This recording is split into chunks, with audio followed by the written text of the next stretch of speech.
Bonjour mesdames et messieurs, dans cette vidéo je voudrais vraiment rentrer en détail sur comment on utilise le filtre radial, comment moi je l'utilise. Dites-moi dans les commentaires comment vous l'utilisez. Allons-y. Alors, voici une photo que j'ai prise en Islande il y a 2 ans. Si vous n'avez jamais été en Islande, c'est de la folie. Courez, volez, nagez en Islande, c'est extraordinaire.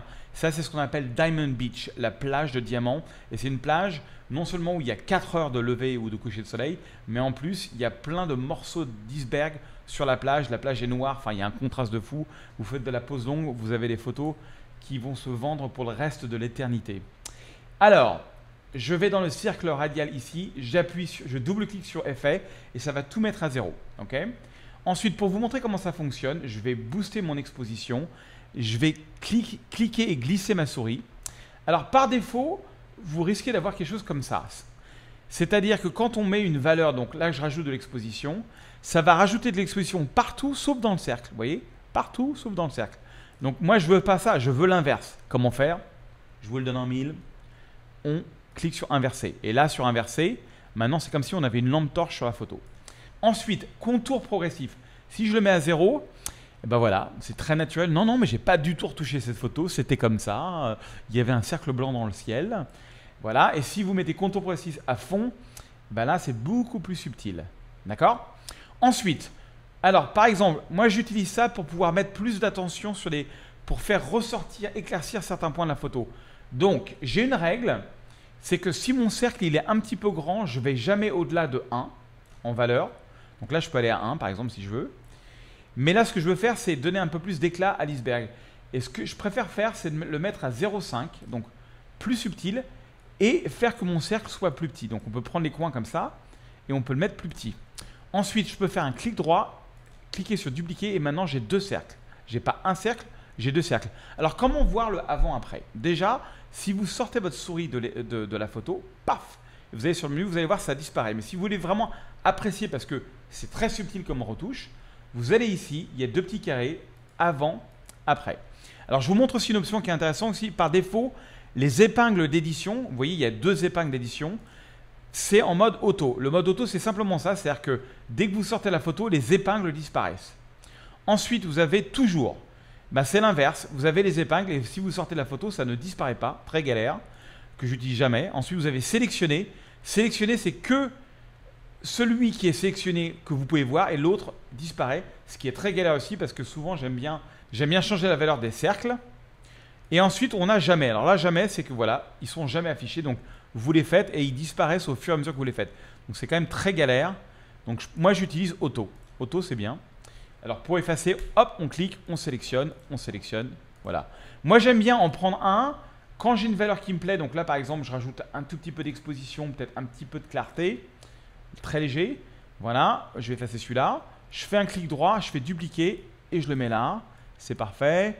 Clic droit, dupliquer, je le mets là. Clic droit, dupliquer, je le mets là. C'est juste, vous mettez ça sur des objets ou des choses sur lesquelles vous voulez que le spectateur ait de l'attention. L'attention est dirigée par la clarté. L'attention est dirigée par les choses qui sont plus claires dans une image. Hop, clic droit, dupliquer.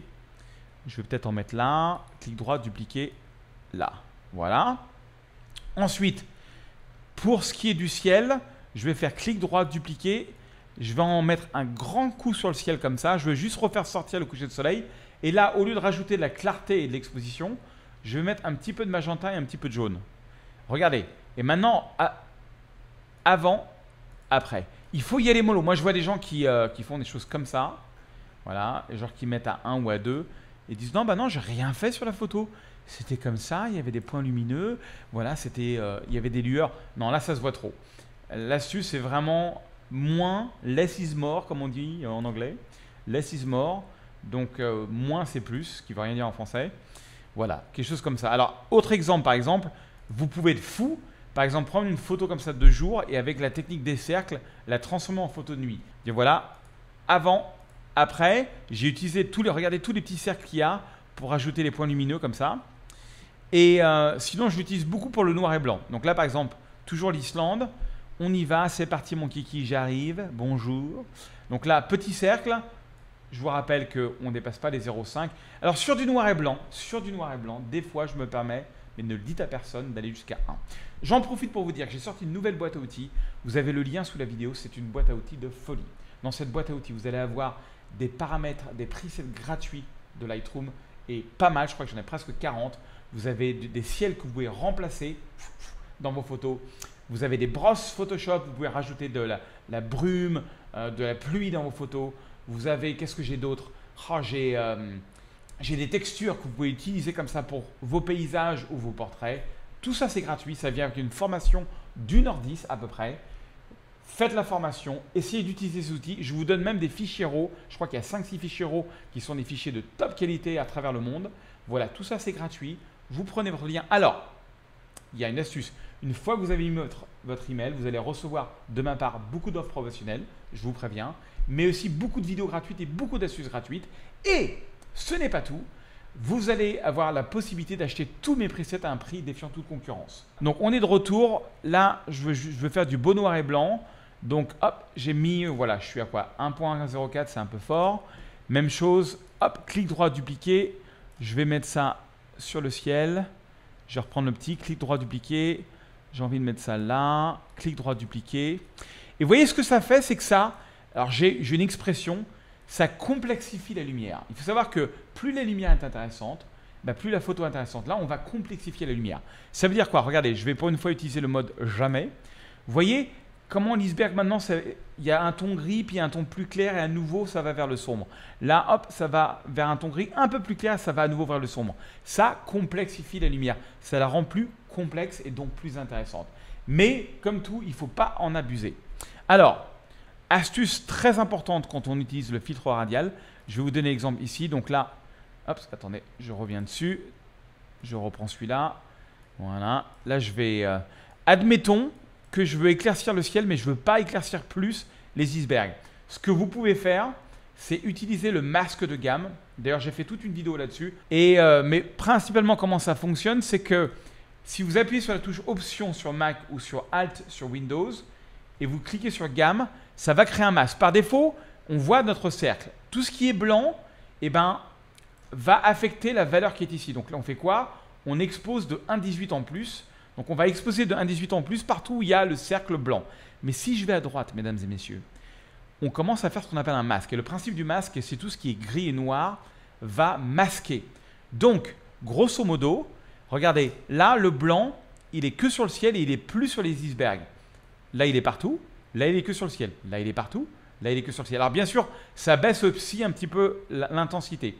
Alors, vous avez une autre technique que vous pouvez faire, c'est que vous pouvez laisser ne pas toucher le masque de gamme, mais vous pouvez aller dans Pinceau et vous pouvez aller dans Effacer. Et là, vous allez avoir un pinceau. Alors, je vais enlever d'abord le masquage automatique et je vais cliquer sur ici, afficher l'incrustation de masse sélectionnée. Donc, on voit toujours notre cercle et ce qu'il fait. Vous voyez, on voit que j'ai un petit pinceau avec un moins. Je vais baisser, donc j'augmente la taille du pinceau avec ma souris là au milieu. Voilà, un petit pinceau. Et vous voyez, je vais effacer le rouge. Je vais effacer l'influence du cercle radial sur les icebergs.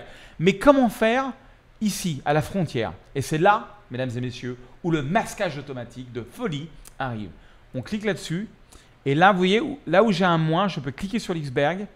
Et, ah oui, assurez-vous que le débit soit entre 60 et 70. Ça veut dire que ma gomme ne va pas être à 100%, elle va être à 60%. Pourquoi? Merci de me poser la question. Parce que c'est pour éviter d'avoir des petits halos lumineux tout autour. Voilà. N'oubliez pas, si vous pouvez liker cette vidéo, si vous aimez, ça m'aide beaucoup. Ça permet à d'autres personnes de découvrir mon travail. Et laissez-moi un commentaire, dites-moi ce que vous voulez apprendre. Et je lis chacun de vos commentaires, ça me donne des inspirations. J'essaye de faire 1 à 2 vidéos par semaine. Donc voilà, hop, on est là, tac, tac.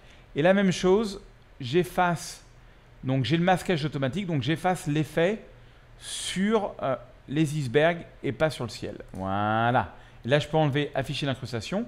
Et maintenant, si je vais sur le avant-après des cercles, avant, après, regardez, c'est fou quand même. Ça rajoute juste de l'éclairage là-dessus. Donc voilà, c'est comme ça que j'utilise les cercles radiales. N'hésitez pas à télécharger ma boîte outils parce que, ah oui, j'ai oublié de vous dire, ou peut-être je l'ai dit, vous allez pouvoir télécharger des fichiers RAW de top qualité et essayer ma boîte à outils dessus. Faites la formation, elle dure 1h10, 1h15. Tout est gratuit. Tout est gratuit. Téléchargez la boîte à outils. Vous allez voir, ça va changer votre vie en tant que photographe. Garantie. À bientôt.